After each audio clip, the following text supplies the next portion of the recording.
Magandang umaga sa ating lahat. Narito update sa binabantayan nating bagyong Gamey na dati pong bagyong si Karina. Huli natin ito namataan sa layong 515 kilometers north-northwest ng Itbayat, Batanes. At kung makikita nga natin sa ating satellite imagery, ay lumabas na ho ito na ating area of responsibility kaninang 6:20 ng umaga. Yung taglay na lakas ng hangin nitong dating bagyong si Karina ay nasa around 140 kilometers per hour pa rin, malapit sa gitna, at pagbugso na umaabot sa 215 kilometers per hour. Pa-west-northwestward ang pagkilos sa bilis na 20 kilometers per hour.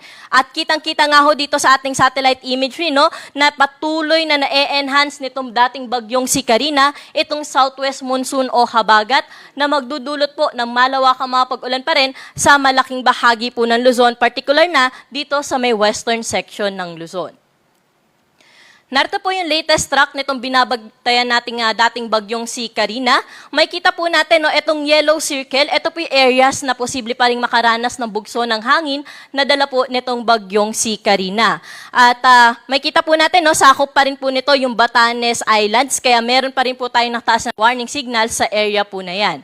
At base po sa ating latest track nitong binabantayan nating bagyong si Karina, ay ngayon ay posible pa rin po itong magkaroon ng interaction dito sa mountainous areas sa may isilang bahagi ng China or dito po sa may Taiwan area. So inaasahan natin na habang nagkakaroon po siya ng interaction sa landmass po dyan or sa mountainous areas, ay patuloy po itong ihina. At sa mga susunod na araw ay posible pong umabot na lamang po ito sa storm category at eventually magiging depression o isa itong low pressure area sa mga susunod na araw.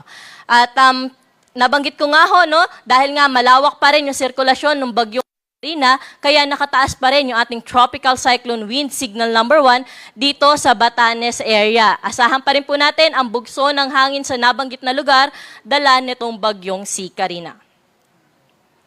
At sa kasalukuyan naman, ito pong ating National Capital Region, PRSD, ay nagtaas pa rin po ng orange. O ito po yung mga areas na makakaranas na hanggang sa intense na mga pag-ulan, particular na ang Zambales at Bataan. Samantalang posible ang mga heavy rain sa may Pampanga at sa Tarlac for the next 3 hours, na kung saan itong mga areas po nito ay pinagmamonitor ho natin sila dahil yung mga pag-ulan na ating inaasahan for the next 3 hours ay posible pa rin magdulot ng mga pagbaha at mga pagguho ng lupa.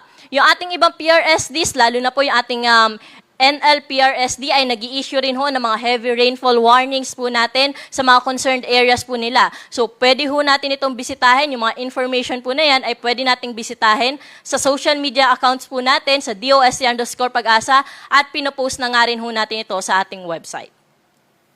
Ano nga ba yung inaasahan po natin tungkol dito sa enhanced southwest monsoon o itong habagat na napapaigting nitong dating bagyong si Karina? So posible pa rin ang 100 to 200 millimeters of rainfall o heavy to intense na mga pag-ulan sa bahagi po ng Ilocos Region, Abra, Benguet, Zambales at Bataan. Samantalang dito po sa Metro Manila, Pampanga, Cavite, Batanes, Babuyan Islands at Occidental Mindoro, ngayong araw ay posible pa rin po yung moderate to heavy na mga pag-ulan. Kaya pinag-iingat pa rin po natin yung ating mga kababayan sa mga nabanggit ko po na lugar dahil posible pa rin po magdulot ng mga pagbaha at mga pagguho ng lupa yung mga inaasahan natin na mga pag-ulan ngayong araw. Samantalang bukas naman, mas kakaunting areas na nga yung inaasahan natin na makakaranas ng moderate to heavy na mga pag-ulan. Ito na lamang po yung Zambales, Bataan, Pangasinan at Benguet. Samantalang by Saturday naman, Zambales, Bataan at Pangasinan ay patuloy pa rin makakaranas ng moderate to heavy na mga pag-ulan dala po ng enhanced habagat.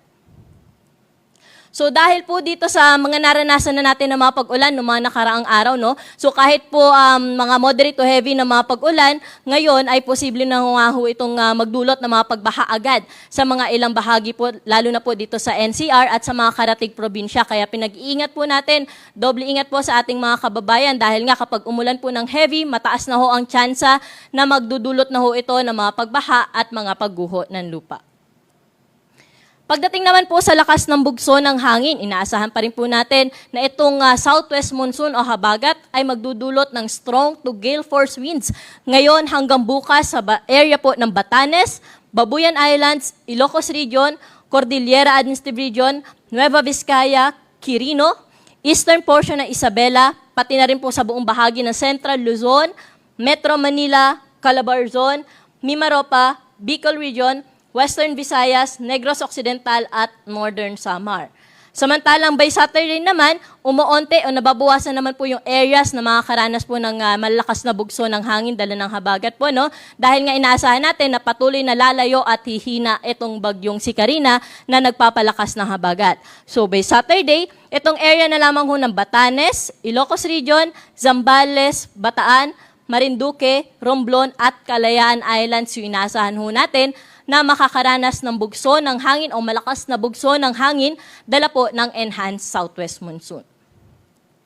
Pagdating naman ho sa kalagayan ng ating karagatan, pinag-iingat ho natin yung ating mga kababayan na maglalayag o hanggat maaari ay wag ho sila maglayag sa mga areas na meron ho tayong gale warning. Partikular na dito sa area ng Batanes, northern coast ng Cagayan, kasama po dyan yung Babuyan Islands, Ilocos Norte at Ilocos Sur. Sa mga nabanggit na lugar, eto pong areas na may pula, yan po yung mga areas na hanggat maaari hindi natin pinapayagang pumalaot yung ating mga kababayang mangisda, lalong-lalo na po yung may maliit na sasakyang pandagat dahil inaasahan natin ang rough o yung maalon hanggang sa napakaalon na karagatan at posible nga hong umabot sa 4.5 meters ang wave height. Pero doble ingat din po ang paalala natin sa mga maglalayag dito pa sa may western seaboards po ng ating bansa o lalo na sa may western seaboards ng Luzon at sa eastern seaboards ng ating bansa dahil posible pa rin ang moderate to rough na sea condition. So doble ingat po sa ating mga kababayan na maglalayag dahil nga malakas ang bugso ng hangin na dala nitong southwest monsoon o habagat na magdudulot po ng malalakas din na mga pag-alon. At ang susunod na update ho natin ukol dito sa bagyong si Karina ay ilalabas ho natin sa ating 4 p.m. public weather forecast at meron pa rin ho tayong 5 p.m. na tropical cyclone bulletin ukol dito sa nabanggit po nating bagyong si Karina. At yan po yung latest natin dito sa Weather Forecasting Center. Ako po si Ana Cloren Horda. Magandang umaga po.